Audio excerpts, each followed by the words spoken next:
Welcome back at 7:15. October is Breast Cancer Awareness Month. Breast cancer is the most common cancer for women in the United States, but genetic testing can provide valuable insight into your risk. Dr. Shradha Ahuja, a Touro Hematologist and Oncologist, joins us this morning to discuss this matter. Dr. Ahuja, good morning, and thank you for being with us.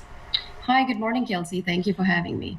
So I know people often hear about this idea of there being a genetic test out there to see their risk level or kind of range for being diagnosed with breast cancer and other cancers. But tell us more about what this test entails, how it works exactly, and what it's looking for.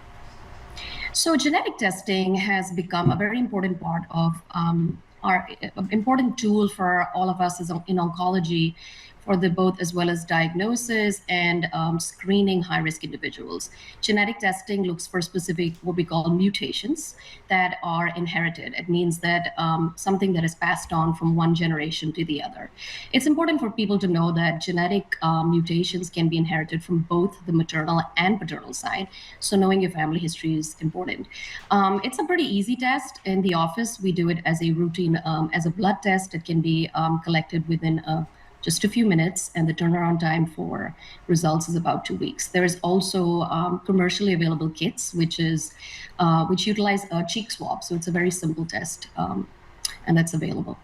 Doctor, who should consider this test? Is this something that every woman should be getting when they go in at some point for a routine exam, or is it just a specific sect of women who would more benefit or even qualify for this test?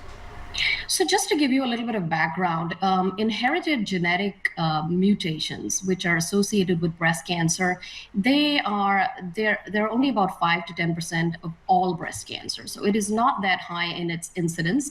However, women that should be tested are women that are young with a new diagnosis of breast cancer. In our clinics, in oncology practices, it has become routine for us to offer genetic testing for most of our patients who are diagnosed at the time of diagnosis.